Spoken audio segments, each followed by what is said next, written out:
Quero compartilhar com os irmãos um texto da Palavra de Deus que se encontra na carta aos Romanos, no capítulo 8 e a partir do versículo 28. Romanos 8, 28, nós vamos ler do 28 até o versículo 39. Todos acharam? Amém? Todos acharam? Amém? Diz assim a palavra do Senhor: sabemos que Deus age em todas as coisas para o bem daqueles que o amam, dos que foram chamados de acordo com o seu propósito. Pois aqueles que de antemão conheceu, também os predestinou para serem conformes à imagem de seu Filho, a fim de que ele seja o primogênito entre muitos irmãos. E aos que predestinou, também chamou. E aos que chamou, também justificou. E aos que justificou, também glorificou. Que diremos, pois, diante dessas coisas? Se Deus é por nós, quem será contra nós? Aquele que não poupou o seu próprio Filho, mas o entregou por todos nós, como não nos dará juntamente com ele e de graça todas as coisas? Quem fará alguma acusação contra os escolhidos de Deus? É Deus quem os justifica. Quem os condenará? Foi Cristo Jesus que morreu, e mais, que ressuscitou e está à direita de Deus, e também intercede por nós. Quem nos separará do amor de Cristo? Será tribulação, ou angústia, ou perseguição, ou fome, ou nudez, ou perigo, ou espada? Como está escrito: por amor de ti, enfrentamos a morte todos os dias. Somos considerados como ovelhas destinadas ao matadouro. Mas em todas essas coisas somos mais que vencedores, por meio daquele que nos amou. Pois estou convencido de que nem morte nem vida, nem anjos nem demônios, nem o presente nem o futuro, nem quaisquer poderes, nem altura, nem profundidade, nem qualquer outra criação, nem qualquer outra coisa na criação será capaz de nos separar do amor de Deus que está em Cristo Jesus, nosso Senhor. Amém. Senhor nosso Deus e Pai, nós te agradecemos, Pai, por essa manhã tão abençoadora, por tudo aquilo que o Senhor já tem falado em nossos corações, Pai, por tudo aquilo que o Senhor tem feito no nosso meio, Pai, nesta manhã, em nossas vidas e todos aqueles que nos acompanham, Pai, em suas casas. Obrigado, Senhor, pelo teu grande amor. Pedimos a tua bênção nessa hora, Pai, que a tua palavra, Pai, seja ministrada, e enquanto ela for ministrada, Pai, que o teu Espírito encontre liberdade para agir no nosso meio, para trazer cura, para trazer restauração, consolo, conforto, paz, alegria, Senhor. Ó Pai, nós te pedimos uma vez mais, fale conosco, Pai, que o teu Espírito dê vida, Senhor, a esta mensagem, e que em tudo o nome do Senhor seja glorificado. Tudo isso nós te pedimos para a honra e para a glória do teu santo nome. Amém. Graças a Deus. Meus irmãos, estamos chegando a mais o final de um ano, né? E muitos têm costume de fazer reflexão daquilo que foi planejado, se deu certo, se deu errado, né?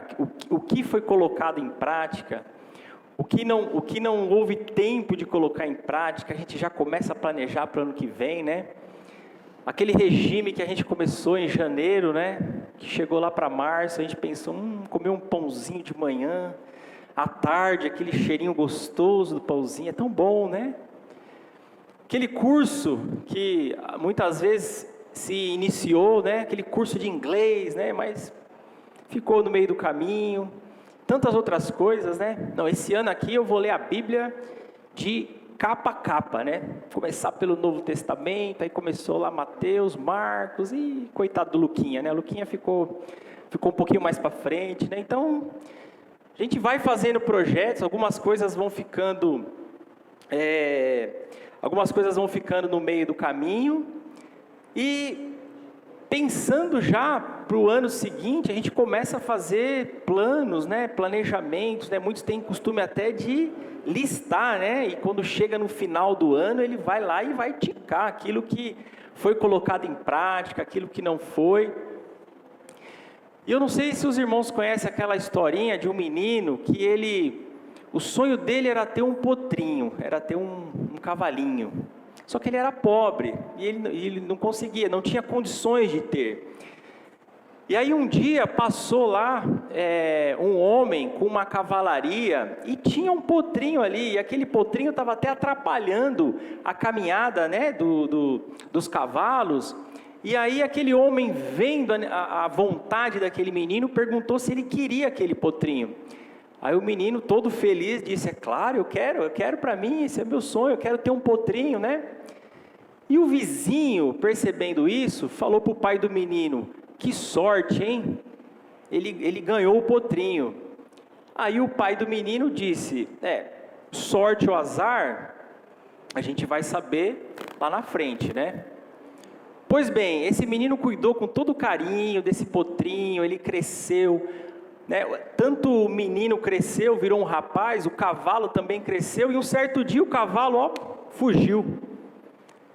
Aí chega o vizinho para o pai do menino e fala: poxa, que azar, né? Ele ganhou um potrinho, era o sonho dele, ganhou um potrinho, agora o cavalo foge. Aí o pai do menino fala: sorte ou azar, a gente vai saber mais lá na frente, né? De repente, um dia esse rapaz, né, já se tornou um rapaz, está na frente da sua casa e vem uma manada de cavalo selvagem passando, e ele reconhece aquele cavalo que era dele. E ele não só recupera aquele cavalo, mas ele pega toda a manada para ele. E aí vem o vizinho para o pai do menino e fala: olha que sorte, hein? Ele ganhou o potrinho fugiu, e agora volta essa manada e ele ganha toda a manada, né? Aí o pai do menino fala: sorte ou azar, a gente vai saber mais lá na frente, né? Pois bem, esse rapaz, ele começa a domar um dos cavalos selvagens, e ele cai e quebra a perna. Aí vem o vizinho para o pai do menino e fala: puxa, que azar, hein? O cavalo voltou, recebeu toda a manada, agora ele caiu e quebrou a perna. E o pai do menino fala para ele: sorte ou azar, nós vamos saber mais lá na frente. De repente, o reino vizinho declara guerra contra aquele reino, e todos os jovens são convocados para a guerra. E aquele menino, aquele rapaz não vai por quê? Porque ele está com a perna quebrada. E essa história vai dizer que quase que toda a maioria dos jovens morreram na guerra. Então, moral da história, né? Aquilo que é bom ou ruim, aquilo que é sorte ou azar, é só lá no final que a gente vai saber. E quando eu olho para esse texto aqui de Romanos, o apóstolo Paulo ele começa dizendo que sabemos que Deus age em todas as coisas para o bem daqueles que o amam. E às vezes a gente fica se perguntando, né? O que é o bem, né? O que é o bem? O que eu posso considerar como bom, como bem? E o que vem direto à nossa mente é que Deus, ele age sempre fazendo coisas boas, né? A gente não considera coisas ruins, sempre coisas boas. E o bem, normalmente a gente vai associando, né, a que tudo vai dar certo, né? Como a Leise falou, né, vai ter bastante dinheiro, sempre vai ter o emprego, sempre vai ter o trabalho. Então, na nossa mente, vem isso. Mas quando a gente começa a ver o contexto, quando Paulo diz assim: pois aqueles que de antemão conheceu, também os predestinou para serem conforme a imagem de seu Filho. Quando Paulo diz isso, a gente já começa a pensar, então o bem aqui que Paulo está querendo dizer, não é o bem-estar, nosso bem-estar. Embora eu acredito que Deus, Ele se preocupa com isso sim, que Ele quer o bem-estar dos seus filhos, mas, sobretudo, o bem aqui é sermos conforme a imagem de seu Filho. Então, em tudo Deus age para o bem, ou seja, para que nós sejamos conforme a imagem de seu Filho, sejamos mais parecidos com Ele, para que tenhamos uma vida com Deus e tenhamos esse caráter cristão, e o Paulo vai dizer aqui, né, que Deus age em todas as coisas para o bem daqueles que o amam. E certamente, irmãos, Deus sabe o que é o bem para nós, Deus sabe o que é bom. Às vezes a gente não tem aquela sensação que alguma coisa acontece, mas lá na frente você olha para trás e fala, puxa, isso não foi bom que isso aconteceu, né? E o contrário também é verdadeiro, tem coisas que acontecem que na hora trazem chateação, que a gente acha que não é bom, e lá na frente você olha e fala, graças a Deus que isso aconteceu. E certamente, irmãos, o Senhor sabe o que é bom para nós. Jesus, Ele vai dizer, vocês que são maus, sabem dar boas coisas aos seus filhos, quanto mais o Pai Celestial de vocês. E Ele está falando ali do Espírito Santo, de sermos conforme a imagem do seu Filho. E como é importante isso, né? O propósito de Deus. Paulo vai dizer aqui, que Deus nos predestinou para sermos conforme a imagem do seu Filho. O apóstolo Paulo, ele disse, sejam meus imitadores, como eu o sou de Cristo. E aí ele vai discorrendo, ele vai dizer, olha, pois aqueles que de antemão conheceu, também os predestinou para serem a imagem de seu Filho. Quando ele diz aqui, aqueles que de antemão conheceu, ele quer dizer, aqueles que ele escolheu, isto é, aqueles que ele escolheu. E nós fomos escolhidos antes da fundação do mundo. Antes que existisse tudo isso aqui, nós já fomos escolhidos na eternidade. O apóstolo Paulo vai dizer isso lá na carta aos Efésios, que ele nos escolheu nele antes da fundação do mundo, para sermos conforme a imagem do seu Filho. Então, essa escolha foi antes de tudo isso existir. E Deus, Ele nos escolheu em amor. Não é que Ele olhou na eternidade, Ele olhou lá no futuro através do tempo e viu que você ia crer, por isso que Ele te predestinou, por isso que Ele te escolheu. Não, foi um ato de Deus, foi por amor a mim, a você, a todos aqueles que creem. Então, para isso nós fomos predestinados, porque o texto vai dizer, lá a partir do versículo 30, que aos que predestinou, também chamou, aos que chamou, também justificou, e aos que justificou, também glorificou. A primeira coisa que ele vai dizer aqui é que Deus nos predestinou. E como nós já falamos aqui, qual é o propósito de Deus ter nos escolhido? Qual é o propósito de Deus ter nos predestinado? É para sermos conforme a imagem do seu Filho. Paulo vai dizer que Ele nos chamou para sermos santos e irrepreensíveis em sua presença. Esse foi o propósito de Deus a nos escolher. Mas não só isso, Ele nos predestinou e Ele nos chamou. Em algum momento da minha vida e da sua vida, nós somos chamados pelo Senhor. E a palavra de Deus, ela vai nos dizer que a fé, ela vem pelo ouvir, e ouvir a palavra de Deus. Então, de alguma forma, a mensagem chegou até nós.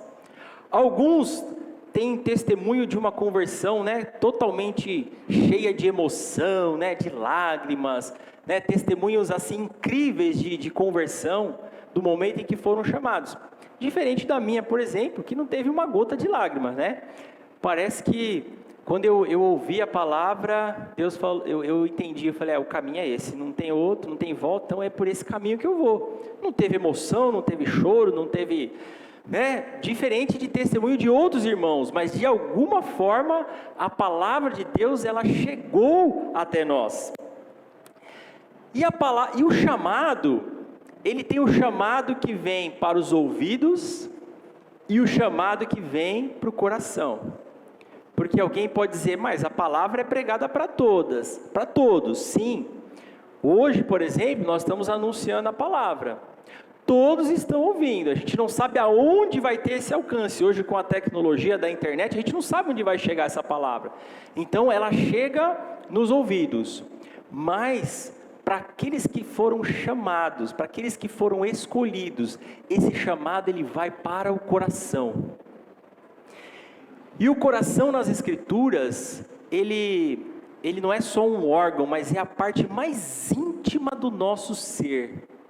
E Deus, para aqueles que Ele chamou, para aqueles que Ele predestinou esse chamado, Ele vai no coração, de forma que é irresistível, não há como resistir a esse chamado de Deus. E graças a Deus por isso, que esse chamado, ele veio ao nosso coração, e por isso, nós cremos. E isso também, ele serve como um incentivo à proclamação do Evangelho. Porque alguém pode dizer, ora, se Deus já escolheu antes da fundação do mundo, se Deus predestinou, então Deus vai dar um jeito de salvar. Não, a gente não pensa assim. Por quê? Porque nós sabemos que o meio que Deus usa para chamar pecadores ao arrependimento é a palavra de Deus, é o Evangelho. E se nós sabemos que esse é o meio, Deus sabe quem são os seus eleitos, mas nós não sabemos, e por isso nós anunciamos. Sabendo que Deus tem aqueles que Ele chamou, que Ele escolheu, por isso é que nos incentiva a falar do Evangelho, a pregar o Evangelho, porque Deus tem homens e mulheres que Ele chamou, escolheu, que fazem parte do seu rebanho, que são eleitos, chamados, amados de Deus, por isso que nós pregamos a palavra. Então esse é um incentivo também à pregação do Evangelho. E eu me lembrei aqui de um testemunho, né? Eu não sei se é missionária ou pastora, é a Andréa Vargas, né? Bom, eu vou dar uma resumida, que o testemunho é dela, né? Não é meu. Eu ouvi esse testemunho e eu achei interessante. Na época de jovem, na época da faculdade, ela tinha uma amiga que sempre aos domingos ela sumia. Cadê? Sumiu, não acha ela. E ela começou a perceber que, além dessa amiga sumir, sumia alguma outra junto. Ela falou, pô, onde que esse pessoal está indo, né? Ninguém me fala nada, estão indo para uma festa aí, ninguém me fala nada, eu estou aqui o tempo todo, né? Época de faculdade, época de república, né? Onde as pessoas, os jovens moram juntos, né? Aí, num determinado momento, ela pensou, ela falou, deve ser igreja, domingo, está saindo, não está falando para ninguém, eu quero ir lá, porque eu vou salvar minha amiga dessa igreja, eu vou salvar, que é isso, igreja, coisa de maluco, essas coisas de crente e tal, estão fazendo lavagem cerebral na minha amiga, e ela está perdida, eu vou lá salvar. Pois bem, um dia ela chegou e falou, eu quero ir com você. E quando ela chegou lá na igreja, que ela foi para salvar a amiga dela da igreja, Deus falou com ela, ela ouviu a voz de Deus, e desde aquele dia, ela se converteu, tanto é que hoje ela é uma pastora, uma missionária. E ela começa a dizer que, na época, a amiga dela disse que era muito difícil caminhar sozinho na faculdade, e ela orava a Deus pedindo que Deus desse uma companheira para ela, porque era muito difícil, as lutas, as tentações, e ela queria alguém. Só que na mente dela, nunca seria a Andréa, por isso que ela não chamava. Ela chamava todo mundo, mas não chamava ela. E eu fiquei pensando, às vezes nós somos assim um pouco, né? Eu olho para a irmã e falo, essa irmã aí acho que não, essa aí não vou pregar não, essa aí acho que não vai querer, né? Esse aqui, não, esse aí tem muito dinheiro, né? Tem casa na praia, não vai querer o evangelho. A gente começa a rotular, né? A gente começa a querer ser Deus e pensar quem é que vai esperar, aquele ali eu vou pregar para ele, porque ele tem cara de que está sofrendo, né, coitadinho, acho que ele vai vir para cá, né, o outro não. Então a gente faz isso, e aquela que ela menos esperava, era a que Deus queria na sua obra. Então fica aqui um alerta para a gente, né, a palavra é para todos. Quem vai se converter, eu não sei, você não sabe, Deus sabe. Então por isso a palavra tem que ser para todos. Por isso que a Escritura vai dizer, muitos são chamados, mas poucos são escolhidos. Então há um chamado que vai para os ouvidos, que vai para todos, mas há aquele que vai para o coração. E esses é o que Deus quer para perto dele, para o seu reino, para salvar.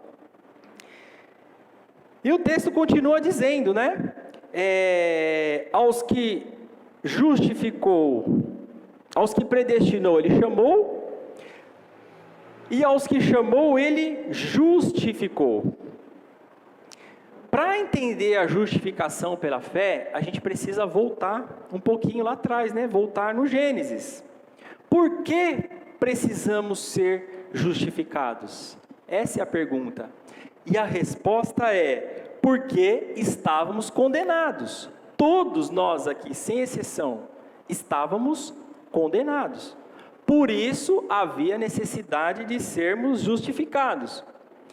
E o Deus que é justo e reto, Ele não deixou o pecado impune. Vocês lembram que lá atrás, no Gênesis, Deus falou para o homem, não coma, né, do fruto da árvore que está no meio do jardim, porque no dia que você comer dela, você morrerá. E o que o homem fez? Ele foi lá e comeu. Então Deus, ele não fez vista grossa, né? Ele não empurrou para debaixo do tapete, né? A justiça e a retidão de Deus não deixou que o pecado ficasse impune. E isso teve muitas consequências. Vocês se lembram? A sentença que Deus deu para a mulher, Deus falou para a mulher, olha, por conta disso, a sua gravidez vai ser com sofrimento. E ele diz mais, você vai dar à luz com dores, né? O seu parto vai ser com dor, e isso foi uma consequência da queda. E isso não é só no aspecto físico de dor, mas isso está sinalizando que, aquele que está nascendo, todos aqueles nascidos de mulher, né, exceto, né, todos aqueles nascidos de mulher, está anunciando, vocês são filho de Adão, vocês nasceram já com o DNA do pecado, essa foi uma consequência do pecado, e a justiça de Deus não deixou o pecado impune. Vocês lembram que a sentença que Deus deu para o homem, ele disse, olha, maldita é a terra por sua causa. Então, quando a gente vê terremoto, tsunamis, pragas, vírus, pestes, guerras, fome, tudo isso é consequência. Deus disse, maldita é a terra por sua causa. E aí a gente começa a entender, algumas coisas acontecem, não é porque Deus não é bom, né? A questão é o homem que esteve em estado de rebelião contra Deus, ele deu ouvidos à voz do diabo, mas não quis dar ouvidos à voz de Deus. Então isso trouxe consequência. Deus disse para o homem também, com o suor do seu rosto você vai comer o pão. Ele tinha tudo disponível para ele ali no Éden, mas agora não, tu vai trabalhar, você vai ralar para poder comer o pão, e você vai voltar para o pó, porque você veio do pó, então para o pó você vai retornar, ou seja, entrou a morte, tanto a física como a espiritual. Tanto é que a gente sofre muito, porque nós não estamos preparados para a separação. Então, diante da morte, a gente sofre, né? Não era para ser assim, mas a gente sofre por conta disso. Mas a morte espiritual, ela é a pior de todas.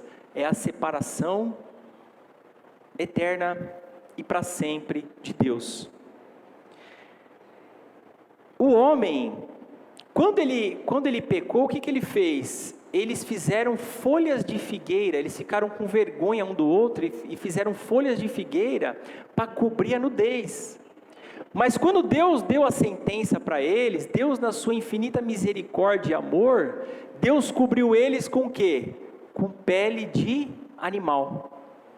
Ora, se Deus cobriu eles com pele de animal, é sinal que um animal foi sacrificado, sangue foi derramado, e isso já apontava para um sacrifício maior que viria, que é o sacrifício de Jesus por nós na cruz.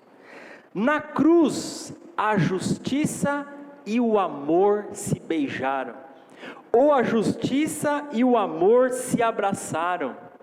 O justo morreu pelos injustos. Aquele que não tinha pecado morreu pelos pecadores. Então ele levou sobre ele todo aquele castigo que deveria ser sobre eu e você, foi sobre ele. Ele levou o castigo de todos ali na cruz do Calvário. A justiça e o amor se beijaram. Por amor ele se entregou por nós. E ali na cruz do Calvário, ele foi um substituto. Então nós somos justificados pela fé, né? Nós somos justificados pela graça de Deus, e o veículo dessa justificação é o quê? É a fé. Então, os que creem, eles são justificados pela fé. O comecinho do capítulo 8 aqui de Romanos, o primeiro versículo, versículo 1, vai dizer isso. Portanto, agora já não há nenhuma condenação para os que estão em Cristo Jesus. Não há mais condenação. Ele pagou a dívida que estava sobre nós, foi paga ali na cruz do Calvário pelo sacrifício de Jesus. Ele nos justificou, não é por nossos méritos, mas totalmente pelos méritos de Cristo. Tudo caiu sobre ele, então já não há mais condenação sobre nós. No capítulo 5 de Romanos também, no primeiro versículo, ele vai dizer: tendo sido, pois, justificados pela fé, temos paz com Deus por nosso Senhor Jesus Cristo. Então nós somos justificados, já não há condenação, e nós podemos desfrutar dessa paz com Deus. Estamos em paz com Deus. A ira de Deus já não está mais sobre nós, ela foi aplacada por causa de Cristo lá na cruz do Calvário, e por isso nós somos justificados. É como se Deus pegasse um carimbo e colocasse em cada um de nós, assim, ó, você foi declarado justo. Pelos seus atos? Não, pela justiça de Cristo, pelos méritos de Cristo, nós somos declarados justos. Então nós somos justificados.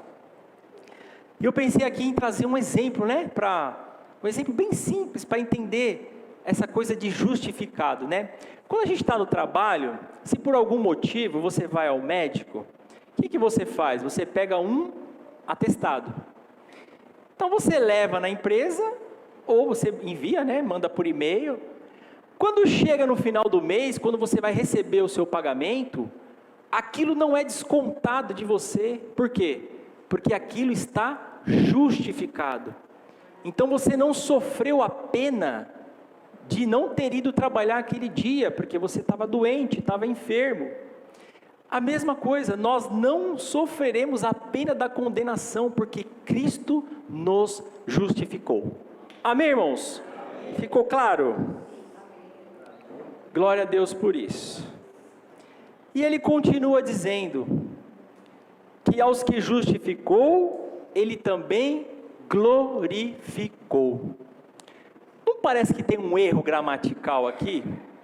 Porque Deus, ele predestinou, Deus, ele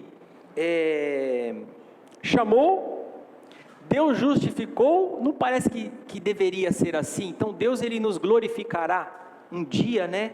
Nós estaremos com ele, Deus nos glorificará. Parece que tem um erro gramatical, mas de fato não tem. Por quê? Deus, ele já nos vê dessa forma, ele já nos vê salvos. Por quê? Porque Cristo pagou o preço. Então a gente não pode ser condenado de novo, porque já houve, né? Cristo levou, ele pagou o preço, então a gente não pode ser condenado outra vez. Então Cristo, ele já nos vê dessa forma. E isso é complicado para a gente, né? Por quê? Porque a gente tem o Espírito Santo, Espírito que é santo, mas a gente ainda habita num corpo corruptível. Né? Nós somos libertos da escravidão do pecado, mas não da presença do pecado. A natureza pecaminosa, né? É aquele conflito, né? Que Paulo ele vai falar lá em Gálatas, né? Do conflito da carne pelo Espírito. Por isso que ele diz: vivam pelo Espírito e vocês não vão satisfazer os desejos da carne, ou seja, da sua natureza pecaminosa. Por quê? Porque elas estão, uma se opõe à outra. Né? A carne não quer que você faça as coisas do Espírito, o Espírito não quer que você faça as coisas da carne, então há um conflito. E a gente vive a vida dessa forma. Deus nos vê já como salvos, só que a gente tem o Espírito Santo, mas um corpo corruptível, a presença do pecado ainda, então a gente tem essa luta, esse conflito. E por isso o conselho de Paulo é: vivam pelo Espírito. Porque pelo Espírito Santo a gente consegue mortificar as obras da carne, da nossa natureza pecaminosa. Então por isso que ele fala: vivam pelo Espírito. Por isso que aqui, né, o incentivo é: leiam a palavra, né, participem, estejam juntos, orem, jejuem, busquem, né, os meios da graça. Por quê? Para você fortalecer o quê? O Espírito. E de fato, irmãos, nós fomos chamados por Deus para sermos santos e irrepreensíveis.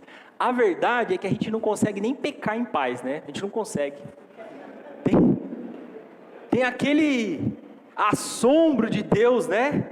Você não consegue, e você não vai conseguir. Já vou te avisar, você não vai conseguir.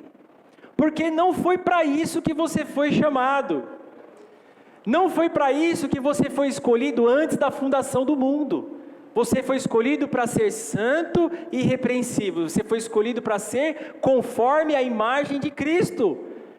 Então até quando a gente tenta pecar, a gente não peca em paz. Sempre tem aquela coisa, né, da consciência, tristeza, né? Não é só a questão, entristecer o Espírito Santo. Sim, o Espírito Santo se entristece, porque ele é uma pessoa quando nós erramos o alvo, né? Quando nós saímos do caminho. Mas a gente se entristece. Por quê? Porque a gente não quer lá no fundo, lembra do coração, lá no ser, lá no fundo, nós somos do Senhor. Então o conselho que eu dou é: não acredite nessa proposta do pecado, porque o pecado ele seduz, né? E ele tenta fazer a gente pensar que é coisa boa, né? Que vai ser feliz, que vai ser agradável, e na verdade não é.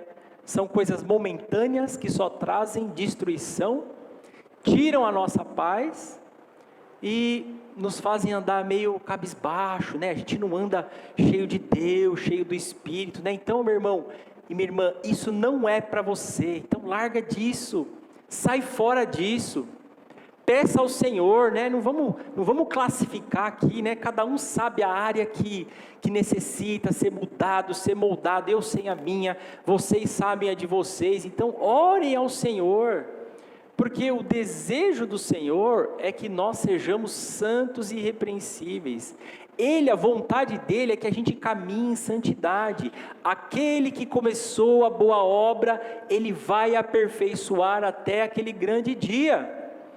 Então larga isso, peça ao Senhor: Senhor, me ajuda, me dá força, porque isso não vai trazer alegria para você. Isso não vai te trazer paz. O que vai te trazer paz é andar conforme a vontade de Deus. E você já deve ter tido essa experiência de que quando você consegue abandonar algo que te incomoda tanto, você sente uma paz, você sente leveza. Você fala: Deus, obrigado, porque agora eu estou no caminho, saiu esse peso, essa coisa que só me atrapalha.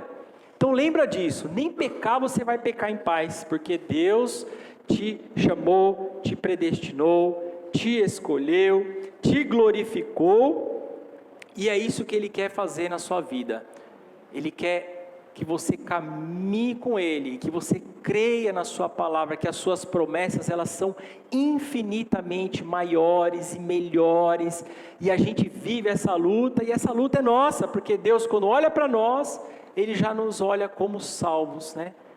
E Deus, Ele já nos olha como eleitos, como filhos amados, né? Lá na cruz, o amor de Deus, Ele se abraçou com a justiça, e Ele nos amou. Então no versículo 31, Paulo começa a fazer algumas perguntas. Que diremos, pois, diante dessas coisas? Ou seja, tudo isso exposto, né, de quem nós somos, daquilo que Deus fez por nós, da onde Deus nos tirou, que merecíamos a morte, condenação, e Ele nos salvou.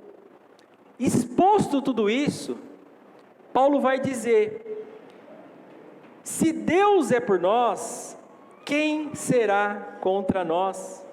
Aquele que não poupou seu próprio filho, mas o entregou por todos nós, como não nos dará juntamente com ele de graça todas as coisas? Irmãos, em Deus nós estamos seguros. Guarda isso no seu coração. Em Deus estamos seguros. Quantas e quantas vezes homens de Deus a gente vê na palavra de Deus, como nós, são homens de Deus, são pessoas amadas de Deus, como eu e você, que às vezes a gente tem a impressão que a gente olha para algum personagem bíblico, né, e fala: não, esse aí ele está muito acima, né? Eu estou aqui, esse aí está muito acima. Não, mas são homens e mulheres como eu e você, glorificados por Deus, mas ainda na vida, sujeito, né, a esse corpo, a presença ainda, né, do pecado que nos atrapalha, que nos faz viver naquele conflito.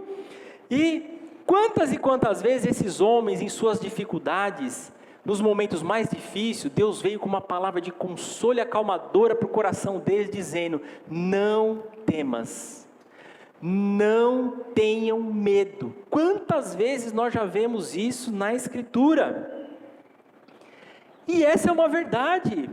Deus, Ele vai conosco até o final. Ele não vai parar no meio do caminho, Ele vai até o final. E quantas vezes for necessário, Ele vai falar, Ele vai soprar isso no teu coração: olha, não temas, não tenha medo, eu estou a seu favor, eu não estou contra você. A palavra de Deus diz isso, né? Eu é que sei os pensamentos que tenho sobre vocês, pensamentos de paz e não de mal. Então Deus é o nosso favor, Deus é por nós, e se Deus é por nós, quem será contra nós? Talvez essa seja uma manhã onde o Senhor nos chamou para renovar a nossa confiança nele, e esse descanso nele, porque Ele é poderoso para fazer isso. Na correria, no agito, às vezes a gente não acalma o nosso coração, e não descansa em Deus, e não se lembra da palavra de Deus que diz: entrega o teu caminho ao Senhor, confia nele e Ele agirá. Deleita-te no Senhor e Ele concederá os desejos do teu coração. Então acalma o teu coração, peça a Deus. Paulo diz: ó, visto tudo isso, vocês que estão na vida, e a gente vai ver isso, ele está falando para uma igreja que está sendo perseguida, tem gente morrendo.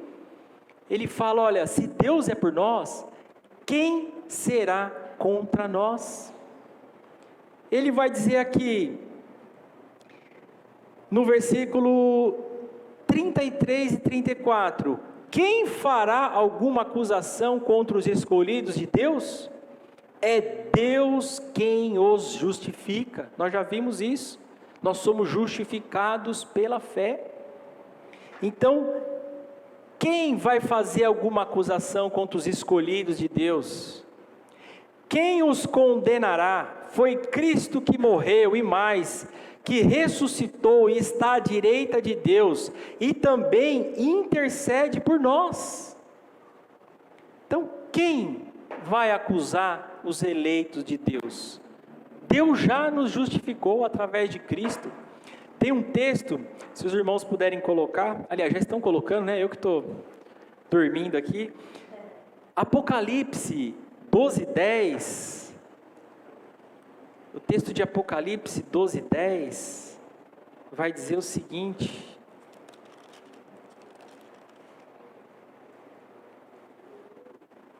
então ouvi uma forte voz dos céus que dizia: agora veio a salvação, o poder e o reino do nosso Deus, e a autoridade do seu Cristo, pois foi lançado fora o acusador dos nossos irmãos, que os acusa diante do nosso Deus de dia e de noite. Nem o diabo pode acusar aqueles eleitos de Deus, aqueles que foram chamados por Deus. Nem o diabo. Está escrito, Cristo venceu, Ele fez isso ali na cruz. Então não tem acusação contra os eleitos de Deus. E o texto aqui vai dizer que o Senhor intercede por nós. Olha que coisa maravilhosa. A gente está no dia a dia, na correria da vida, correndo, pensando e produzindo e agindo e cuidando e sofrendo e ajudando e sendo ajudado, e o Senhor intercede por nós. Então Deus, Ele é ao nosso favor. Ele não é contra eu e você, Ele é ao nosso favor. A nossa luta é aqui, ó, carne e espírito, Espírito Santo e a natureza pecaminosa. Essa é a nossa luta. Mas o Deus, aquele que criou todas as coisas, aquele que está sentado no trono do universo, aquele que governa e reina, Ele é ao nosso favor e ninguém será contra nós. E ele continua: quem nos separará do amor de Cristo? Será a tribulação, ou a angústia, ou a perseguição, ou fome, ou nudez, ou perigo, ou a espada. A igreja primitiva, irmãos, estava passando por uma severa perseguição. E não é assim, dificuldade financeira, tá? É assim, você é cristão? Sou. Então toma tudo que ele tem, tá? Pega você, sua mulher, seus filhos, ó, vaza. Agora essa propriedade aqui, ela é do império. Você é cristão? Sou, porque eles não negavam a Cristo. Você é cristão? Sou. Então pode pegar e jogar lá para as feras lá, para ser um espetáculo lá no Coliseu. E não é só o pai não, é o pai, a mão, pega as crianças, pega a família toda, né? Isso diz a história, né? Isso não está, né, registrado, né? Mas a história diz que os cristãos, eles eram jogados lá na arena para as feras, para ser comido lá pelo leão, pelo tigre. Então era assim. Você é cristão? É, então pega a espada e ó, acabou. Arranca a cabeça. Mas eles não negavam o Cristo que os salvou.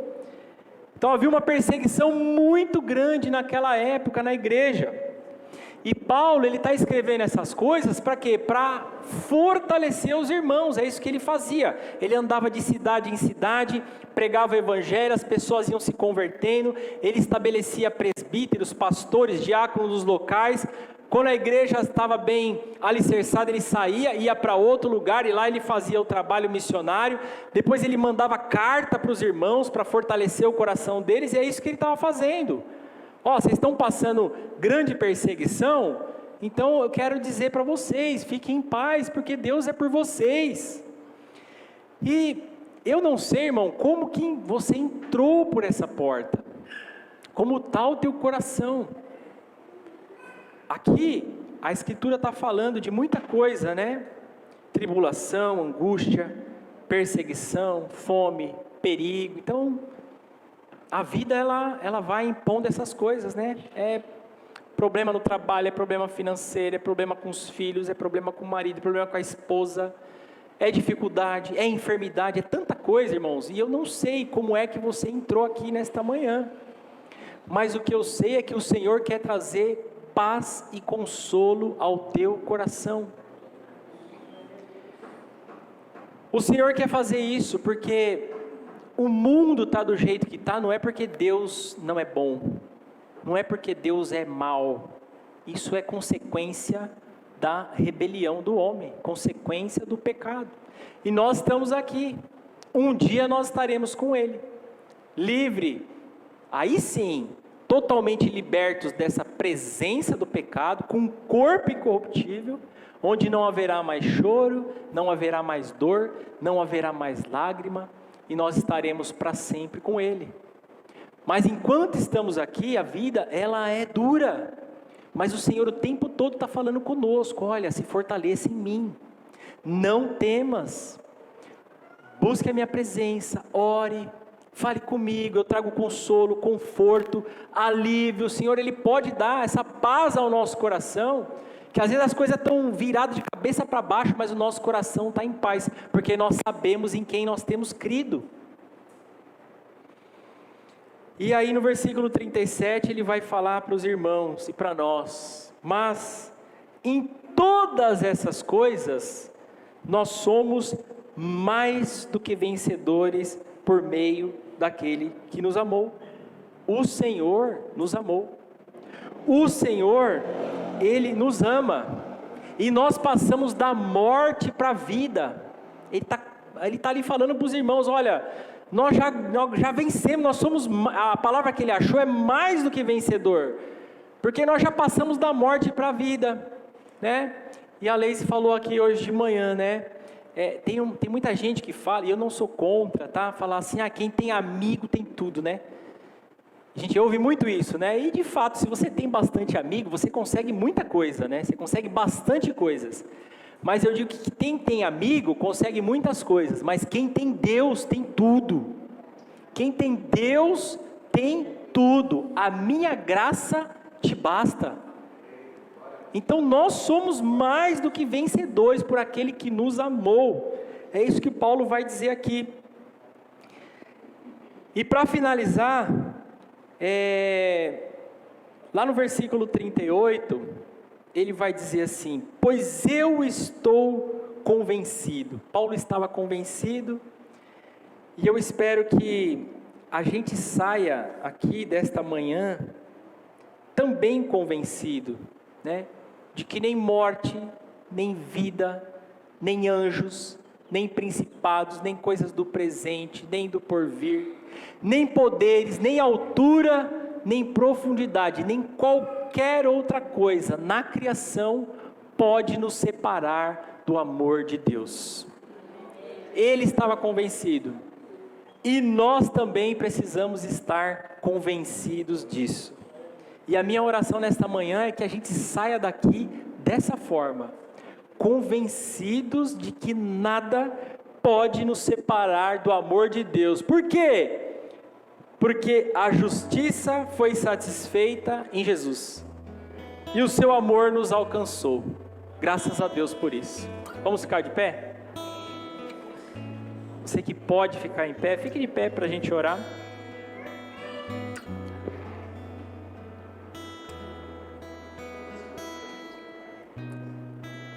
Você se convenceu disso, meu irmão? Então, continue se convencendo, dia após dia, andando com Deus, buscando os conselhos da sua palavra, e lembrando de tudo aquilo que Deus já fez por nós.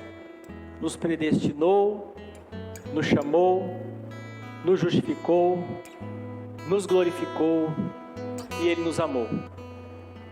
A justiça e o amor se beijaram lá na cruz. E que bom a gente poder ter essa alegria de ter o Espírito Santo, de ter Deus, e quem tem Deus tem tudo. Você pode passar pela vida e Deus, Ele sempre estará com você, e Ele vai com você, e Ele vai até o final. Vamos orar? Senhor, nosso Deus e Pai, nós somos gratos ao Senhor, Deus, pela Tua Palavra. A Tua Palavra, Pai, que renova, Deus, a nossa confiança, a nossa fé em Ti. A Tua Palavra, Pai, que nos faz nos enxergar quem nós éramos, quem nós somos, e tudo aquilo que o Senhor fez por nós, ali na cruz do Calvário, Senhor. Obrigado, Pai, porque temos essa salvação, e essa salvação ela é completa, porque é uma obra do Senhor, que é do começo ao fim, Pai. Muito obrigado, Senhor. Fortalece o nosso coração. Não permita que as dificuldades, os obstáculos, as questões da vida, qualquer dificuldade que seja, Senhor, nos faça sentir menores, diminuídos, porque nós somos amados pelo Senhor. E nós somos mais do que vencedores, Senhor. Em Ti nós podemos vencer, em Ti nós rompemos muralhas, Senhor. Em Ti, Senhor, nós podemos descansar, porque o cuidado do Senhor está sobre nós, Pai. Muitas vezes nós não sabemos porque as coisas acontecem na nossa vida. A nossa mente ela é pequena, ela é limitada. Mas nós confiamos, Deus, que o Senhor governa sobre tudo, sobre todos e especialmente sobre nós. Aqueles que foram chamados, escolhidos e eleitos pelo Senhor, Pai. Obrigado, Senhor. Confiamos, Pai, no Teu governo. Confiamos, Pai, que o Senhor reine e governe em nossos corações, em nossa vida. E a Ti nos submetemos, Senhor. A Ti, Senhor, nós inclinamos, Deus, o nosso coração, Pai. E queremos ser agradecidos, Pai, por esse ano, por tudo que vivemos esse ano. Queremos agradecer por até aqui, Pai, estarmos em pé e o Senhor ter nos sustentado. Muito obrigado, Senhor, por tudo, Pai. Muito obrigado por tudo que o Senhor tem feito e realizado, Pai. Pedimos que nesta manhã o Senhor cure, Pai, feridas na alma. Que o Senhor cure, Pai, doenças físicas, psicológicas, Senhor. Que o Senhor dê paz e alegria. Se está faltando, Deus, aquela alegria, que o Senhor encha o Teu povo e a Tua igreja da alegria do Espírito, Senhor, e da alegria da salvação, Pai. Pedimos a Ti, Pai, que nesta manhã, todos que estão aqui, todos que estão ouvindo nas suas casas essa mensagem, que sejam convencidos, Pai, de que o Senhor é bom, de que o Senhor nos ama, de que somos povo Seu, de que somos rebanho, Senhor, do Teu pasto. Muito obrigado, Senhor. Colocamos também, Pai, em oração, a vida, Pai, da mãe do Kleber, Senhor, que está com problema de saúde, a Regina. Abençoa a sua saúde, Pai, vai de encontro, Senhor. Ó, Pai, Tu sabes, foi o Senhor que a formou, Deus. Dê saúde para ela, restaura, Senhor, a vida dela, a saúde dela, e abençoa toda a família, Pai, do nosso irmão Kleber, Pai. Assim nós te oramos, Deus, e te agradecemos, em nome do Senhor Jesus, amém, graças a Deus. Pode aplaudir ao Senhor, irmãos.